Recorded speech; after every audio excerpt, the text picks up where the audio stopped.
What's up, everybody? This is All Things Beer 510, and today we're going to be talking about 2016, my favorite beers, 15 of my favorite experiences. Not necessarily one beer from a certain brewery. You do have those, but also if one brewery offered many of my favorites, I'm just going to talk about those. I also want to hear in the comments your favorites of the year. Some I wasn't able to try, so this is not the top 15 of all time, or what I say goes. Is just my 15 beers that I had great experiences with from great companies. So with that being said, 15, we'll start at 15, work our way down, even though it's not necessarily ranked, but 15 stood out for me is Lagunitas. Their high westified imperial stout was great. One of my favorite coffee stouts ever. One of my favorite barrel-aged beers ever. For the price point, it was ridiculous. $2.50 for one bottle. I think $12 for a six-pack. And then they had Waldo's, which dropped in the springtime of last year, which was a triple IPA. And then also Born Yesterday, one of their single-hopped or fresh-hopped beers, which is just great. So for those three beers, those are three of my favorites from the year. And Lagunitas just delivered. Sometimes they have beers that are just, okay. They're good beers, but nothing amazing. But those three beers really stood out for me. They really hit the mark. So 15, that's Lagunitas. Number 14 is Moonraker out of Auburn, California. Yoho, brewed in the New England style, IPA, 7%, really, really delivered. I really love this beer. I had it on tap, and I had a couple of cans. I reviewed it as well, and it just blew my mind. There's these West Coast companies doing these East Coast style IPAs, and there's a little controversy with that, but they nailed it. And you can click the link in the info if you want to see that review if you haven't seen it already. Number 13, another Bay Area favorite of mine, Cellar Maker. Cellar Maker is one of my favorite breweries, not only in the Bay, but just period. I work in San Francisco, so I'm able to go there often for all their bottle releases and all their special things that they do, and they're just killing it right now. They just did a collab with Monkish called Juicely, and from what I've heard, that's crazy. But yeah, they are killing it. They have some of the best IPAs. They had a quad IPA, but a triple IPA, but they called it Quad Dobis. That was in the wintertime, and it was one of my favorite. They have a coconut stout called Baby Blammo, and they have a 14.5% version of that called Blammo. It's ridiculous. And then they also had some New England style IPAs. They also had Double Dobis and Dobis Plus, which are just phenomenal, and they're actually releasing that in a couple of weeks. You'll see a review for that, but just phenomenal beers from Cellar Maker. Some of my favorite beers.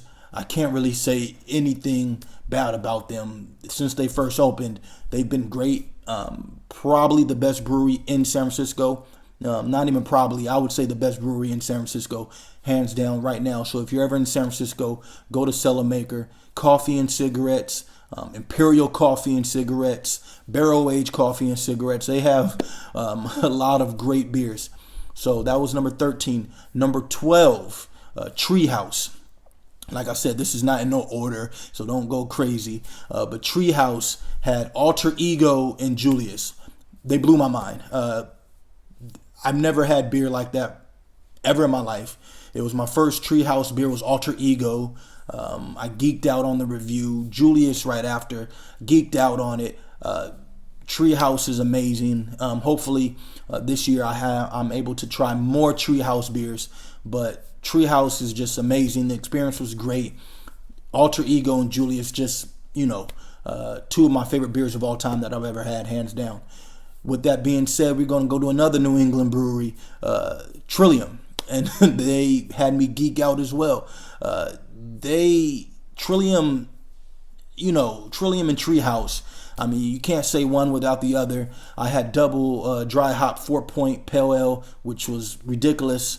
It was actually my first official New England style beer I've ever had. Did a review for that one. That was crazy. Had Boar Shorts, which was their collab with Evil Twin, and had their double IPA Uppercase, which I did not do a review for, but was crazy. Just a 9% IPA. You know, just what they're doing in New England is just crazy, ridiculous, and I'm just excited that I was able to get me some Trillium and try what they're doing up there in New England, Boston area. The next one, we're going to talk about my trip to Belgium and Italy.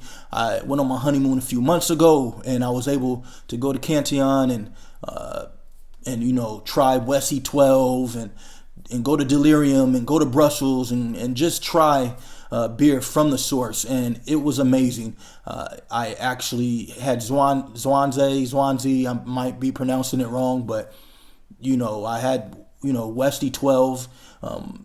I went to Italy. They had a bottle shop on opening night, and they had a bottle for me, and I tried it, and it was crazy. So if you like Belgian beers, I would say, even if you're a beer fan, in the winter or the fall time, take a trip to Europe. Go to Brussels. It's an amazing city, great food, great beer, and just a great experience overall. So I lumped those all together.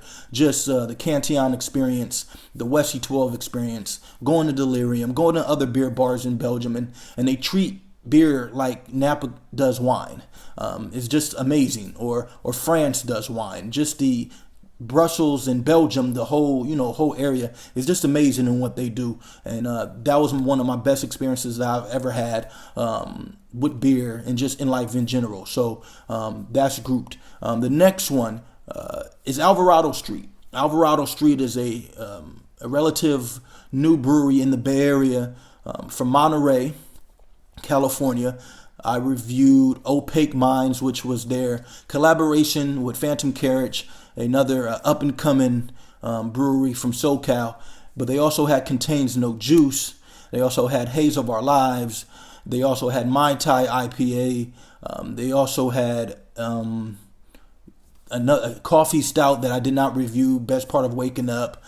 They just are knocking it out the park with their IPAs and with their beers in general. And then just to go to Monterey, if you've never been to Monterey, I would say just go to Monterey. They have a restaurant out there.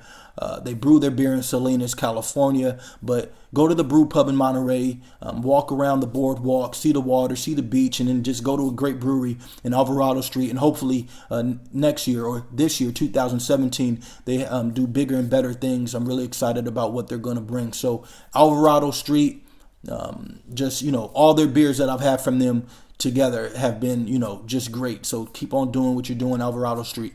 The next one is another group together review. I just came back from Portland. Great Notion Brewing was my best experience when I was out there. I know some people are saying, oh, Upright is better, or Base Camp is better, or this brewery or that brewery, which I didn't get a chance to go to. So just from my experience, what I did, I went to Hair of Dog, which I always have to go to when I'm out there. I went to the Commons, which is another great new brewery. But Great Notion had Double Stack, which is probably the best, if not the best, maple beer I've ever had in my life. They had Peanut Brother, which was just released. I was able to snatch a crowler of that. They also had Juice Jr., which you can see reviews for online. That is a great IPA. Lunacy, another great IPA. Ripe and Overripe. They just have a collection of real flavorful IPAs and real flavorful stouts, and they're just doing a lot of great things. And I think 2017 is going to be a really big year for them. They told me a couple of things that's in the works I'm real excited about. It's only about a 10-12 hour drive for me from Oakland, so I'm probably going to go up there during their anniversary, their first anniversary party, if the weather's not too bad. But Great Notion, just all their beers, they really stood out to me. If you ever go to Portland, Oregon, stop by there. One of my favorite breweries from my trip last weekend.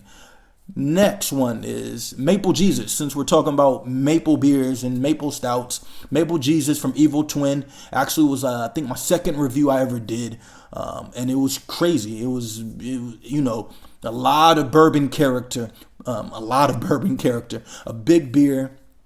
But when you drank it, the maple stood out. Maple was great. It blended with the bourbon perfectly. Hints of chocolate, hints of vanilla, and it was just a great beer. I still have 2 bottles of Maple Jesus.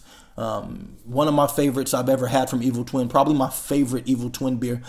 Sometimes they're hit and miss as well, but when they do it right, they do it right. And this was a great beer from Evil Twin, Maple Jesus, one of my favorites.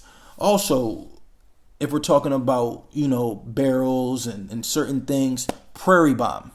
Prairie Bomb, Birthday Bomb, Pirate Bomb, Christmas Bomb, Apple Brandy Noir.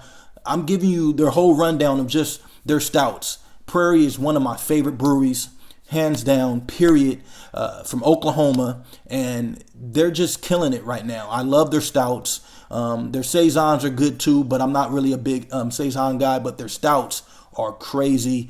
Apple Brandy really stood out to me, and Pirate Bomb. Pirate Bomb is a rum barrel version of that. They also had Barrel Aged Bomb, which is brewed in whiskey barrels, but Pirate Bomb with the rum and the chocolate and the vanilla was crazy.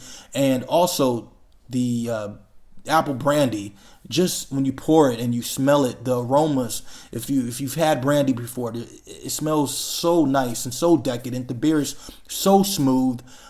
One of my favorite beers ever. You can go to my Untapped if you want to see, what I feel about the beer. I didn't do a review for it, but Apple Brandy Noir and just the whole lineup of Prairie beers are really, really, really great.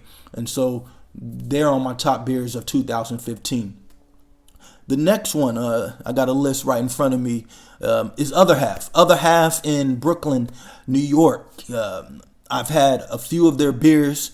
I went to Brooklyn last summer, had Citra, had all Citra everything, had all green everything, had their collab with Monkish that was blowing up the spot. I did a review for that a couple weeks ago. And then just going to the brewery and seeing, it's very, very small. And to see what they do in such a small space, and it's always crowded, and it's a good time, and everybody just seems to be enjoying their beers. And a couple years ago when I went to New York, the beer scene wasn't as big as it is now in New York, which is kind of crazy because you think New York would have great beers and great beer scene, but now it's really blowing up. But Other Half, I think, is really spearheading it, along with Grimm and Finback from Queens. There's a lot of New York City breweries that are really, kicking ass and taking names. And, Other Half is just one of my favorite beers. I'm expecting to get their New Year's release very soon. So I'm really excited just about what Other Half is bringing. Anytime I go to New York, I'll have to stop, in Brooklyn regardless. And so now they just gave me another reason to go visit Brooklyn. So Other Half, they're some of my best beers I've had in 2016. The next one is Bourbon County. 2015 was a bad year for Bourbon County. All the infected beers. I had an infected barley wine. I had an infected regular Bourbon County. So 2016, the pressure was on, but they really, really, really delivered. Some people are saying it's a little thin and whatsoever, but I enjoy it. I had the coffee 2016. I also had Bourbon County 2016, and those beers, in my opinion, they're back. There's a lot of controversy about that as far as, Anheuser, owning them. And so some people are against it. But from what I see, people are still drinking their beer. So, I don't let, all these outside influences. I'm going to drink what I'm going to drink.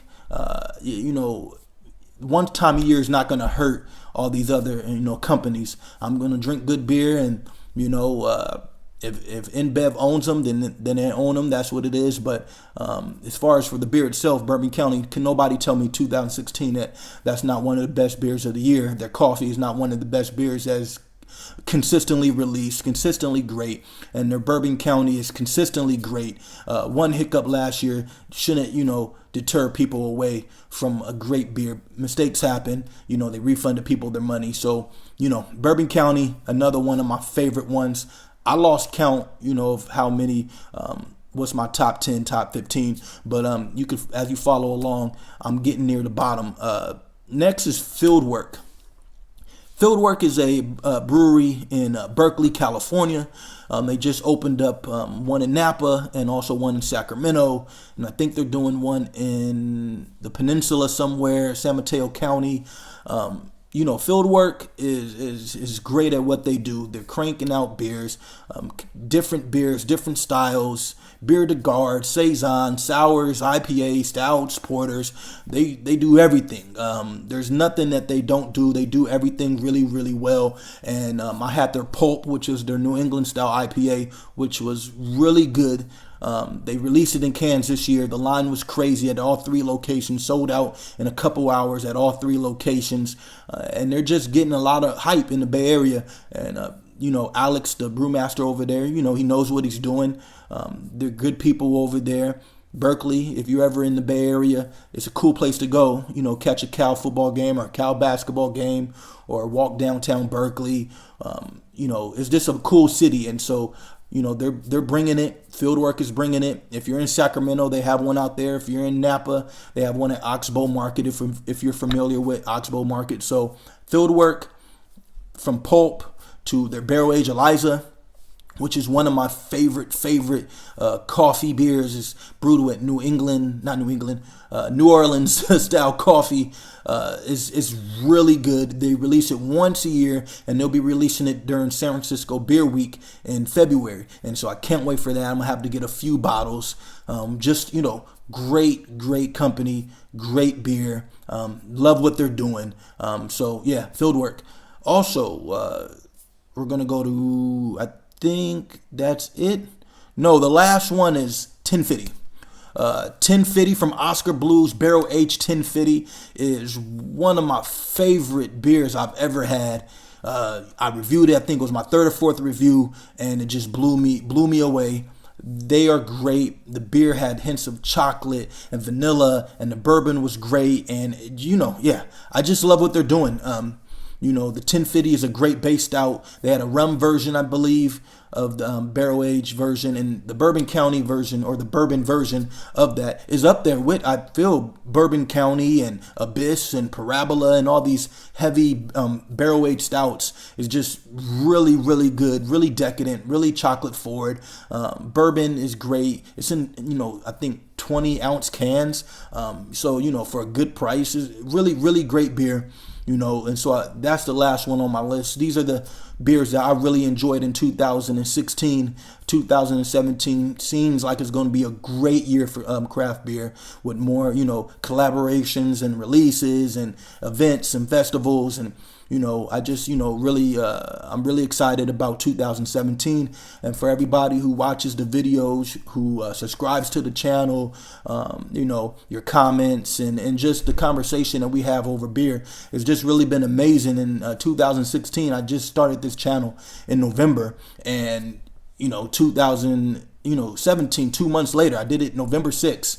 And I'm already at 1,000 subscribers, and the views, and it's just great to get, meet new people and have great conversation about something that everybody has a passion for and loves. And so I really thank everybody for showing, tremendous support. And 2017 is going to be more videos. I know this is a long video, so if you watched the whole video, thank you very much. Leave a comment and tell me what's your favorite experience, favorite brewery, favorite festival, just your favorite part of 2016 for craft beer. Until then, see you next time. Peace.